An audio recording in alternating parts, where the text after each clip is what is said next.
നമുക്ക് പണ്ട് തൊട്ടേ മാന്ത്രിക പാരമ്പര്യമുള്ള ആൾക്കാരുണ്ട് ഇവിടെ. അവരാരെങ്കിലും ഇത്തരത്തിലൊരു ദുഷ്ക്രിയ ചെയ്യുന്നതായിട്ട് കണ്ടിട്ടുണ്ടോ?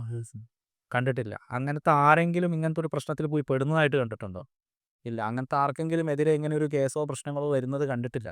അപ്പം കൃത്യമായി അറിഞ്ഞ് ചെയ്യുന്നവരാരും ഇത്തരത്തിലുള്ള മണ്ടത്തരങ്ങൾ ഇത് ശാസ്ത്രവുമായിട്ട് ഒരു ബന്ധവുമില്ലാത്ത കാര്യമാണ്. ശാസ്ത്രത്തിൽ പറയുന്ന കാര്യമേ അല്ല. തന്ത്രശാസ്ത്രത്തിലൊന്നും പറയുന്ന കാര്യങ്ങളേ അല്ല ഇങ്ങനെ. ഇങ്ങനത്തെ കാര്യങ്ങളൊക്കെ ചെയ്യുന്നത് ദുരിതമാണ്, അത് ശാപമാണെന്ന് എടുത്തു പറയുന്നുണ്ട്. ഇപ്പം ഇത് അവരുടെ പേഴ്സണൽ ആവശ്യത്തിന് വേണ്ടി അവർ ഈ പാവപ്പെട്ട ഇപ്പം ഇദ്ദേഹം പറഞ്ഞ പോലെ പാവപ്പെട്ട സ്ത്രീകളെയൊക്കെ പറഞ്ഞ് പറ്റിക്കുക. എന്നിട്ട് അവരിത് വിശ്വസിക്കുക. ഈ മറ്റേ പാവയിലൊക്കെ ഇതൊക്കെ ഇങ്ങനെ ഭയങ്കര രൂക്ഷമായ ഒരു സാധനമൊക്കെ കാണിച്ച് അപ്പോൾ എനിക്ക് പറയാനുള്ളത് എന്താണെന്ന് വെച്ച് കഴിഞ്ഞാൽ നമ്മൾ ഇത് പോയി പെടാതിരിക്കുക എന്നുള്ളതാണ് നമ്മൾ ചെയ്യേണ്ടത്. അല്ലേ?